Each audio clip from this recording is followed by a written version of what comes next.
opere di Dio sono così e nascono che sembrano perdenti.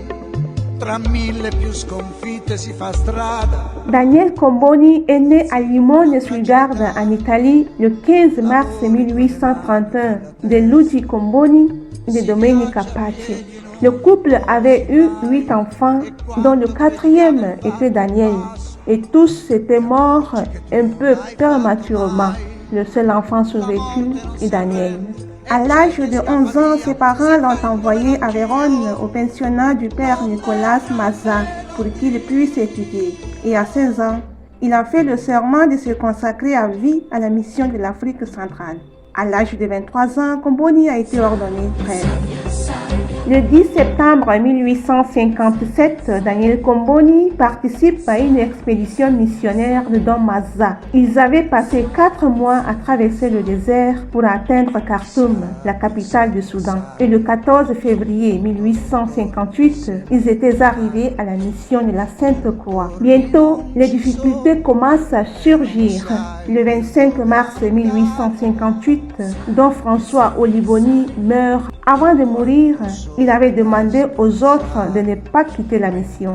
Daniel Comboni renouvela sa promesse et sa devise sera désormais ou Négritia ou la mort. La première expérience en Afrique s'était révélée être un véritable échec, mort, maladie et beaucoup d'autres difficultés. Ce n'était qu'un an après leur arrivée en Afrique que les missionnaires avaient dû quitter la mission de la Sainte Croix pour rentrer en Italie. Mais Daniel Comboni pense toujours à la mission. Il voyait que le missionnaire européen en Afrique centrale meurt et que l'Africain amené en Europe perd ses racines. Alors quoi faire? Le 15 septembre 1864, alors qu'il prie sur la tombe de Saint-Pierre à Rome, il était inspiré pour écrire le plan pour la régénération de l'Afrique. L'idée de base de ce document est sauver l'Afrique par l'Afrique. Il a présenté son plan au cardinal Barnabo, préfet de la Sacrée Congrégation de la propagation de la foi, et au pape Pie IX. C'est ce cardinal qu'il avait conseillé pour la fondation d'un institut missionnaire. Le 1er juin 1867, Comboni a fondé l'Institut pour les missions africaines, aujourd'hui les missionnaires comboniens. Le 29 novembre 1867, il navigue de Marseille au Caire avec 3 religieux de l'ordre de Saint-Camille, 3 sœurs de Saint-Joseph de l'Apparition et 16 jeunes filles africaines. Au Caire, il a créé des instituts, un masculin et un autre féminin, pour préparer le personnel missionnaire avant de partir en Afrique centrale. En mars 1870, Comboni avait participé au Concile Vatican Ier en tant que théologien de l'évêque Luigi di Canossa. Il voulait que la réalité africaine soit tenue en compte dans ce cadre ecclésiastique. Malheureusement, à cause de la guerre, le concile a été suspendu. Avec sa longue expérience missionnaire, Comboni était convaincu plus que jamais que sans les sœurs, la mission en Afrique centrale se dirigerait vers un véritable échec. Ainsi, le 1er janvier 1872, il fonda à Vérone l'Institut des pieuses mères de l'Afrique, sœurs missionnaires comboniennes. C'est cette année-là qu'il crée la première revue missionnaire en Italie, Annales du Bon Pasteur, qui s'appellera plus tard Nigrizia. Le 2 juillet 1877, Comboni était nommé vicaire apostolique de l'Afrique centrale et le 12 août, sa consacration épiscopale avait eu lieu à Rome. Le 15 décembre, il quitte Naples avec 3 prêtres, 6 frères et 5 sœurs missionnaires comboniennes. C'étaient les premières. Elles étaient Teresa Grigurini, Marietta Caspi, Maria Giuseppa Scandola, Vittoria Paganini et Concetta Corsi. L'année suivante, il y avait une grande famine dans toute la zone de la mission et les dernières religieuses de Saint-Joseph de l'Apparition se retirent de la mission de Khartoum. Ils avaient travaillé avec Comboni pendant 12 ans. En 1879, Comboni envoyait 2 nouvelles expéditions missionnaires en Afrique avec des prêtres, des laïcs et des religieux.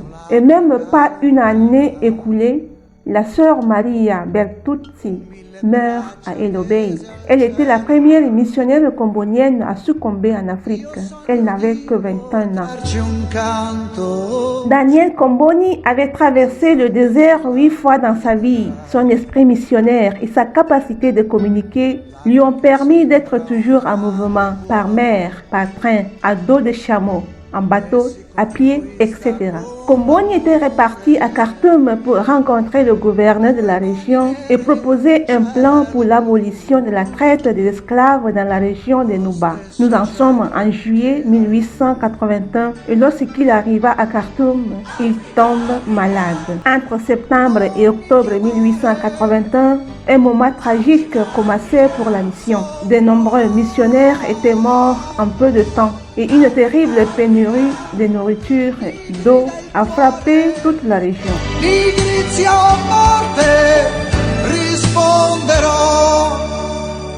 Le 5 octobre, Comboni était attaqué par des violentes fièvres et quelques jours plus tard, le 9 octobre, son vicaire général, Don Francaro, meurt. Comboni ne se remettait pas de ses fièvres et le 10 octobre, il entre en agonie. Un petit groupe de ses missionnaires l'accompagne dans ces dernières heures, tandis qu'il répétait d'une voix faible et tronqueuse: « Mon Jésus, miséricorde ».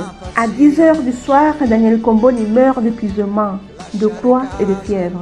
Il n'avait que 50 ans. Dans sa dernière lettre au père Giuseppe Sembianti le 4 octobre 1881, Comboni avait écrit: « Que cela arrive autant que Dieu le veut. Dieu n'abandonne jamais ceux qui lui font confiance. Il est le protecteur de l'innocence et le vainqueur de la justice. Je suis heureux sur la croix qui, portée avec plaisir pour l'amour de Dieu, engendre le triomphe et la vie éternelle. Je meurs, mais mon œuvre ne mourra pas. »